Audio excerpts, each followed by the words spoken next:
Active news Palnadu జిల్లా నర్సరావుపేట సమీపంలోని ప్రసిద్ధ శైవ క్షేత్రం కోటప్పకొండ శ్రీ కోటేశ్వర స్వామి ఆలయంలో భక్తుల రద్దీ కొనసాగుతుంది. పక్క జిల్లాలు పక్క రాష్ట్రాల నుంచి కూడా భక్తులు భారీ సంఖ్యలో తరలివచ్చి త్రికోటేశ్వర స్వామిని దర్శించుకుంటున్నారు. ఆలయ విశిష్టత, ప్రత్యేక పూజలు, విశేష అలంకరణలు భక్తులను ఆకట్టుకుంటున్నాయి. భక్తులకు ఎలాంటి ఆలస్యం కలగకుండా ప్రత్యేక దర్శన ఏర్పాట్లు, ప్రత్యేక పూజలు నిర్వహిస్తున్నామంటున్న ఆలయ పూజారితో మా ప్రతినిధి సువర్ణబాబు ఫేస్ టు ఫేస్. ఆంధ్రప్రదేశ్లో ప్రసిద్ధిగాంచిన పుణ్యక్షేత్రం నర్సరావుపేట, పల్నాడు జిల్లా కోటప్పకొండ. ఇక్కడ వేల మంది, లక్షలాది మంది పుణ్యక్షేత్రాన్ని శ్రీశైలము మించిన కోటప్పకొండ తిరునాళ్ళ అయితే ప్రభలు కట్టుకొని వేలాది మంది భక్తులు వస్తారు. ఇక్కడ పూజారి గారు ఉన్నారు. పూజారిని అడిగి దీని ప్రత్యేకత, ఈ గుడికి సంబంధించి పూర్తి సమాచారం అయితే తెలుసుకుందాం. చెప్పండి, కోటప్పకొండ తిరునాళ్ళకి అయితే పలు జిల్లాల నుంచి, పలు ప్రాంతాల నుంచి వస్తున్నారు. ఇక్కడ ప్రసిద్ధి కాంచిందని చెప్పండి. నమః ప్రణవార్ధాయ శుద్ధజ్ఞానైకమూర్తయే నిర్మలాయ ప్రశాంతాయ దక్షిణామూర్తయే నమః. ఈ కోటప్పకొండ ప్రసిద్ధి చెందినటువంటి దక్షిణామూర్తి క్షేత్రంగా విరాజిల్లుతున్నటువంటిది. బ్రహ్మ, విష్ణు, మహేశ్వరులే కాకుండా బ్రహ్మాది దేవతలు, సప్త ఋషులు, అష్ట దిక్పాలకులు, ఈ విధంగా సకల దేవతాగణం మొత్తం కూడా ఈ పర్వతం మీద తపస్సు చేసి మోక్షాన్ని పొందినటువంటి క్షేత్రం. అదేవిధంగా బ్రహ్మాది దేవతలందరికీ కూడా జ్ఞానోపదేశం చేసినటువంటి క్షేత్రం కనుక గురు దక్షిణామూర్తిగా ఇక్కడ ఈశ్వరుడు అనుగ్రహిస్తూ ఉంటాడు.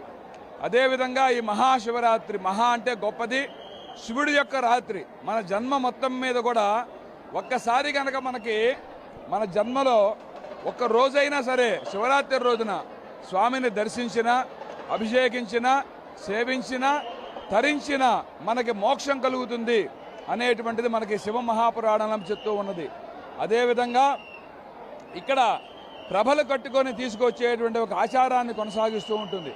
భక్తులందరూ కూడా వాళ్ళ యొక్క కోరికలు నెరవేరినటువంటి తరువాత వాళ్ళు సంతానం కోసమని, విద్య కోసమని చెప్పని, ఉద్యోగం కోసమని, ఈ విధంగా విశేషమైనటువంటి కోరికలు నెరవేరినటువంటి తరువాత వాళ్ళందరూ కూడా స్వామికి భక్తిపూర్వకంగా కోటి ప్రభలు ఎప్పుడైతే కిందకి వస్తాయో ఆ రోజు ఈశ్వరుడు కొండ కింద దాకా వస్తానని చెప్పని గొల్లభామ అనేటువంటి ఓ భక్తురాలికి ఇక్కడ వరమివ్వటం అనేది జరిగింది.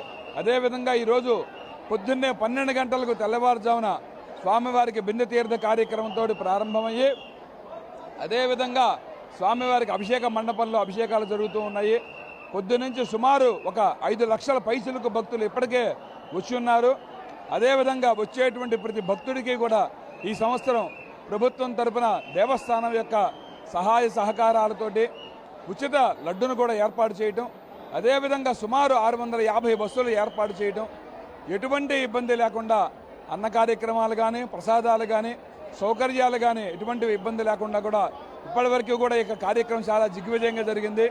అదేవిధంగా ఉదయం 9:30 సమయంలో గొట్టిపాటి రవికుమార్ గారు, విద్యుత్ శాఖ మంత్రులు యొక్క నర్సరావుపేట పల్నాడు జిల్లా ఇన్ఛార్జి మంత్రివర్యులు, వీరు స్వామివారికి పట్టువస్త్ర సమర్పణ, అదేవిధంగా నర్సరావుపేట శాసనసభ సభ్యులు అరవింద్ బాబు గారు స్వామివారికి ప్రభను తీసుకువచ్చి, ఆనవాయితీ కూడా ఇక్కడ మనకు ప్రతి సంవత్సరం కూడా జరుగుతూ ఉంటుంది. ఈ విధంగా స్వామివారికి 12 గంటలకు ఈరోజు లింగోద్భవం అనేది ప్రారంభమవుతుంది. ఆ యొక్క లింగోద్భవ కార్యక్రమంతో తెల్లవారేసరికి వరకు కూడా స్వామివారికి నిరంతరంగా స్వామికి జాగరణ రూపంగా స్వామికి అభిషేకం అనేది జరుగుతూ ఉంటుంది. స్వామివారికి ప్రత్యేక పూజలు ఉదయం నుంచి తెల్లవారుజామున నుంచి సుమారుగా 5 లక్షల మంది వేషధారులు అయితే వస్తున్నారు. ఇక్కడికి శివుని రూపంలో డోల్తోటి, త్రిశూలంతో కొట్టి వేషధారులతో వచ్చారు. అసలు ఎక్కడి నుంచి వచ్చారు ఈ వేషధారణ? మీరు? అది తెలంగాణ. మా తెలంగాణ నల్గొండ జిల్లా. మేము శివశక్తులం. నా పేరు నల్గొండ జానయ్య స్వామి అంటారు. మేము శివశక్తులం, భగవంతునికి అంకితమైనాం. గత 16 సంవత్సరాల నుంచి మేము ఈ కోటప్పకొండకు వస్తున్నాం. మేము భగవంతునికి అంకితం అయిపోయినాం. మేము శివ పూజలు, అమ్మవారి పూజలు చేస్తుంటాం. మా తరపుకెళ్ళి ఎంతోమంది భక్తులను తీసుకొస్తుంటాం. మేము ప్రతి సంవత్సరం ఇక్కడ వచ్చి శివరికి, భగవంతునికి కానుకలు, మొక్కులు సమర్పించుకొని మేము ఎల్లకాలం భగవంతుని దర్శనం చేసుకుని వస్తుంటాం. అంతే. హలో, మేము ఎప్పటికీ ఈ ఏర్పాట్లు ఎలాగున్నాయి? ఇప్పుడు పక్క రాష్ట్రాల నుంచి వచ్చారు మీరు. ఇక్కడ ఏర్పాట్లు కానీ, మీ దారి మార్గం కానీ మొత్తం బాగానే ఉన్నాయి. ఆంధ్రప్రదేశ్లో కోటప్పకొండ దగ్గర దాకా వచ్చారు మీరు. తెలంగాణ, ఆంధ్ర భక్తులకు మంచి సరిపడా సౌకర్యాలు కలుగుతున్నాయి కనుక ఇప్పటికైనా కానీ మేము గత 16 సంవత్సరాల నుంచి వస్తున్నాం కాబట్టి మేము శివశక్తులం నల్గొండ జిల్లా. నా పేరు జానేస్వామి. సరిపరగా ఉన్నాయి, అన్ని సౌకర్యంగా ఉన్నాయి. ఇంతవరకు ఓం నమ శివాయ. కోటప్పకొండ తిరణాలు మొత్తం మీద చూసుకున్నట్లయితే దాదాపుగా ఈరోజు ఉదయం నుంచి సుమారుగా 5 లక్షల మంది జనాభాలో అయితే వచ్చారు. మరి మీరు ఎక్కడి నుంచి వచ్చారండి? మాది దమ్మాలపాడు అండి. ఎక్కడ? దమ్మాలపాడు నర్సరావుపేట నుంచి 18 కిలోమీటర్లు.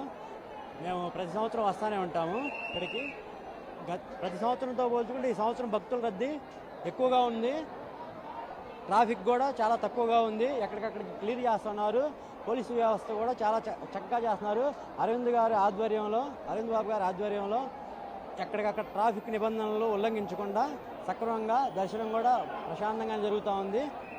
ఇది నర్సరావుపేట పల్నాడు జిల్లా ఏదైతే అరవింద్ బాబు ఎమ్మెల్యే ఆధ్వర్యంలో కోటప్పకొండ తిరణాలు వైభవంగా జరుగుతుంది. ఎక్కడ ఆటంకాలలో ఇబ్బందులు లేకుండా మా ప్రశాంతంగా దర్శనాలు జరుగుతున్నాయి. ఎంతమంది వచ్చినప్పటికీ కూడా రాకపోకల్లో కూడా ఎటువంటి ఇబ్బందులు లేకుండా మాకు బాగా దర్శనం అనేది జరుగుతుందా అని చెప్పని పక్క జిల్లాలు పక్క రాష్ట్రాల నుంచి కూడా తెలంగాణ నుంచి కూడా వచ్చి ప్రజలు అయితే మాత్రం దర్శనం చేసుకొని ఉంటున్నారు. ఎటువంటి ఇబ్బందులు కూడా లేవు అవ్వని చెప్తున్నారు. ఇది పల్నాడు జిల్లా నర్సరావుపేట కోటప్పకొండ నుంచి కెమెరామ్యాన్ మీరాతో సువర్ణబాబు.